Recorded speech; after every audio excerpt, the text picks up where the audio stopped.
오늘 또 그대의 최고의 날입니다. 임은미 선교사 묵상입니다. 2025년 6월 19일 목요일 최고의 날. 나는 하나님의 음성을 어떻게 듣고 있는가? 에스겔 13장. 몇 년 전에 썼던 묵상이 하나 있다. 정확히 언제인지 기억은 잘 나지 않지만 담장 안의 형제 중 한 분이 내 묵상을 읽으면서 변화된 그분의 삶의 태도에 대한 간증글이었다. 내가 기억하는 것은 어느 날 교도소 식사 시간에 어떤 수용자가 그 형제님에게 간장 종지를 엎질렀는데 주위 사람들이 그 상황을 긴장하며 지켜보았다는 이야기였다. 그런데 그 형제님은 내가 올렸던 묵상 중 그럴 수도 있지라는 문장이 떠올랐다며 엎질린 간장을 보고는 그럴 수도 있지요 라고 말했다고 한다. 그 말을 들은 많은 사람들이 놀랐다고 했다. 그 형제님은 이어 이렇게 말했다. 그때 간장 종이에서 흘러나오던 냄새는 더 이상 간장 냄새가 아니었습니다. 제게는 그리스도의 향기였습니다.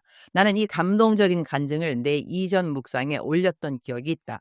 그런데 얼마 전 그분과 실제로 대화를 나누게 될 줄은 전혀 예상하지 못했다. 얼마 전 출소 후 나를 찾아온 담장한 출신의 형제 한 분이 있다. 사실 출소 후 내가 만난 담장한 식구들이 그렇게 많지는 않은데 이 형제님은 지금까지 3번이나 만난 분이다. 음주로 인해 수감되었던 분인데 만날수록 참 진실된 사람이라는 느낌을 받는다. 이전과는 정말 그러니 변화한 형제인 것이다. 얼마 전 이 형제가 해준 말 가운데 정말 마음에 와닿았던 것은 담장 안에 있을 때 열악한 환경으로 당연히 힘이 들었지만 가장 힘들었던 것은 예배를 드리고 싶었으나 예배를 드리지 못했을 때라고 한다. 마음껏 찬양할 수 없었던 좁은 공간, 소리내어 기도할 수 없었던 환경들, 지금은 담장 안에서 나와 예배를 마음껏 드릴 수 있는 상황이 되었음에도 예배를 그냥 당연히 여기는 그런 마음이 죄송하다는 그 고백. 그런데 이런 고백을 해준 그 형제님이 처음 교도소 안에서 나의 묵상을 접한 통로가 바로 그 간장종지 사건의 주인공 형제님이었다고 한다. 얼마 전 나는 이야기를 듣게 되었고 그 형제님이 현재 가석방으로 출소했다는 이야기를 듣게 되었다. 원래는 2026년에 출소 예정이었는데 기도 가운데 특별한 은혜로 조기 출소하게 되었다고 했다. 그 이야기를 듣고 너무나 반가워 그분과 나를 카톡으로 연결해달라고 했다. 그렇게 해서 나는 며칠 전 그분하고 카카오톡으로 연락을 주고받게 되었다. 그 형제님이 카톡으로 시 한 편을 내게 보내주었다. 나에 대하여 지은 시라고 한다. 나는 그 시를 읽으며 울었다. 예전에 간장 종지 냄새가 그리스도의 향기였다는 표현을 들었을 때도 이 형제님이 정말 글을 잘 쓴다고 생각했는데 이번 시를 읽고는 이분이 정말 시에 은사가 있다는 생각이 들었다. 내가 혹시 시인이신가요? 라고 물었을 정도였다. 이 감동을 나 혼자만 간직하기에는 너무 아까워 오늘 묵상에 시 전문을 함께 나눈다. 제목, 착하고 충성된 종. 세상의 눈으로 보지 못한 사막 같은 땅에도 생명의 샘을 길어 올려 십자가의 사랑을 노래하였습니다. 하루를 온전히 들여도 모자라 생애를 헌물로 바쳤고 주님의 부르심 앞에 단 한 번도 뒷걸음 치지 않았습니다. 어머니의 심정으로 고아를 안고 병든이를 품으며 멍해지고 갇힌 자들에게 땀보다 진한 복음을 새기셨지요. 무릎에서 흘러나온 기도는 하늘문을 여는 열쇠였고 선교사님의 눈물은 잃은 자를 위한 사랑의 강물이 되었습니다. 그러므로 주님은 말씀하십니다. 잘하였다. 착하고 충성된 종아. 너는 작은 일에 충성하였으니 내 기쁨에 참여하라. 선교사님의 이름은 하늘의 생명책과 주님의 미소와 함께 수인들 마음에도 새겨져 갑니다. 내가 묵상을 매일 글로 적은 지 31년이 되어간다. 많은 분들이 나의 묵상을 읽고 삶이 변했다는 간증을 해주는데 담장한 식구들이 보내오는 간증글을 읽을 때 왜 하나님이 돌아온 탕자를 그토록 기뻐하셨는가 그런 생각을 저절로 하게 된다. 담장한 식구들이 출소하고 난 뒤 나를 만나게 되면 얼마나 많은 담장한 식구들이 내 묵상을 읽고 그 안에서 변하고 있는지 그 간증을 해준다. 그 간증을 전해 들을 때마다 얼마나 감사가 되고 감격이 되고 감동이 되는지 오늘 또 하나님을 더더욱 사랑하는 모습으로 변화하고 있는 우리 모든 담장한 식구들 파팅. 오늘 또 멈추지 않고 담장한 식구들에게 편지를 보내주시는 모든 프리즌 리바이벌 사역 팀원들 축복합니다. 아래는 묵상, 성경 말씀 묵상 부분입니다. 에스겔서 13장. 에스겔서 13장은 하나님께서 에스겔에게 거짓 선지자들을 책망하라고 명령하시는 말씀이다. 이들은 자신의 마음에서 나온 말을 하나님의 말씀인 것처럼 전하며 평안하지 않은데도 평안하다고 말한다. 백성에게 잘못된 확신을 주고 진리를 무너뜨린다. 하나님은 이들을 대적하시며 그들이 회중 가운데서 제거될 것이라고 경고하신다.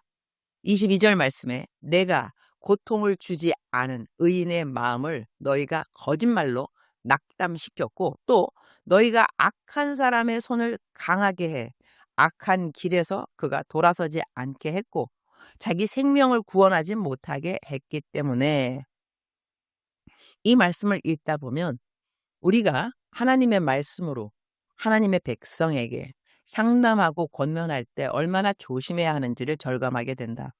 고통을 받는 사람은 흔히 그 원인을 죄 때문이라고 생각하기 쉽다. 물론 죄로 인해 고통이 찾아올 수 있다. 하지만 모든 고통이 죄 때문만은 아니다. 그러므로 죄를 지은 상황이 아닌데도 고통 중에 있는 사람에게 무턱대고 회개하라고 말하는 것은 하나님의 뜻이 아닐 수 있다. 반대로 죄를 계속 짓고 있는 사람에게 하나님이 널 사랑하신다. 잘 될 것이다. 라고만 말하는 것도 하나님의 마음은 아닐 수 있다는 것이다. 하나님의 말씀이라고 전할 때 우리는 얼마나 조심하고 겸손해야 하는지를 에스겔 13장은 우리에게 가르치고 있다고 하겠다. 예전에 내가 어떤 사람에게 기도해 준 적이 있다. 하나님께서 그에게 많은 것을 주셨지만 남들에게 나누지 않는 사람이라 하나님께서 그것을 거두어 가신다는 말씀을 주셨다. 그렇게 기도를 해주면서 내 마음에 갈등이 있었다. 혹시 이분이 부자가 아닌 사람이면 어쩌지? 내가 너무 강한 말을 전한 건 아닐까 하는 걱정이 있었다. 왜냐하면 나는 그분을 전혀 알지 못하는 상태였기 때문이다. 그날은 어느 교회에서 집회를 마친 후 사모님의 요청으로 교인 한 명 한 명에게 기도를 해주는 자리였다. 하나님은 많은 사람에게 위로와 격려의 말씀을 주시지만 가끔은 책망의 말씀도 주신다. 그분이 바로 그런 경우였다. 기도를 마친 뒤 나는 그 사모님에게 혹시 방금 기도해드린 분이 교회에서 돈이 많은 분인가요? 라고 물은 적도 있다. 너무 궁금해서였다. 시간이 흐른 후 그 사모님에게 연락이 왔다. 그분의 사업이 망했다는 소식이었다. 그리고 그분이 그 교회에서 가장 재정적으로 여유 있는 분이었음을 알게 되었다. 그러나 이 일을 통해 그분은 하나님 앞에 돌아오게 되었고 회개하게 되었고 지금은 교회에서 누구보다도 겸손하게 섬기는 집사님이 되었다고 한다. 하나님의 책망의 말씀이 그의 삶을 돌이키는 통로가 된 것이다. 그래서 우리는 내가 들은 하나님의 말씀의 분별을 이렇게 하면 좋을 것 같다. 내가 들은 말씀이 정말 하나님께로부터 오는 것이라면 그 말씀을 통해 내 마음이 하나님을 더 사랑하게 되었는가? 내 삶의 성령의 열매가 나타나는가? 내가 더 정결해지기를 사모하게 되었는가를 돌아보아야 한다는 것이다. 반대로 그 말씀을 통해 내가 교만해지고 남을 정죄하거나 방자한 태도를 갖게 되었다면 그 말씀은 하나님의 음성이 아닐 수도 있다는 것이다. 주님, 오늘 또 최고의 날입니다. 하나님, 우리가 하나님의 말씀을 듣고 전할 때 실수할 수도 있습니다. 그러나 내가 들었다고 믿는 그 말씀을 통해 나의 삶을 돌아보고 주님께 더 가까이 가기를 사모하게 된다면 우리가 들은 하나님의 음성의 컨텐츠보다 그 열매를 보면서 하나님의 음성에 대한 확신이 서기를 원합니다. 그 말씀이 내 삶을 변화시키고 이웃에게 더 선한 영향력을 미치는 삶으로 이어졌다면 나는 하나님의 음성을 잘 들은 것입니다. 하지만 그 말씀이 나를 교만하게 하고 남을 무시하게 만들고 내 마음에 혼동이 가득하다면 그것은 하나님의 말씀이 아님을 깨닫게 해주옵소서. 오늘 저는 만남의 사역이 있습니다. 그 만남을 통해 하나님 안에서의 깊은 교제와 대화가 이루어지기를 기도합니다. 주님을 더욱 알아가고 사랑하게 되는 시간 되게 하소서. 주님 사랑합니다. 주님 감사합니다. 오늘 또 우리 주님 저를 보시면서 하루 종일 기쁨을 넘어서 감동이 되시면 참 좋겠습니다. 외우면 좋은 말씀 마태복음 7장 20절 이러므로 그들의 열매로 그들을 알리라. 사랑하는 그대여, 사랑하는 그대여 출석 부르고 있습니다. 대답하셔야죠. 사랑하는 내 딸, 사랑하는 내 아들. 오늘 너는 나의 음성 듣기를 사모하느냐? 너가 내 음성 듣기를 사모하는 이유가 무엇이냐? 너의 내일 일을 알기 원함이냐?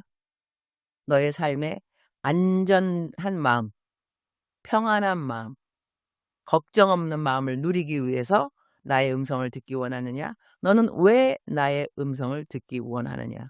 그리고 내 음성을 듣고 나면 너는 무엇을 어떻게 할 것이냐? 어떻게 순종을 할 것이기에 너는 내 음성 듣기를 사모하느냐? 너의 마음에 들지 않는 음성이 들린다 하더라도 너는 순종하기를 힘쓰겠느냐?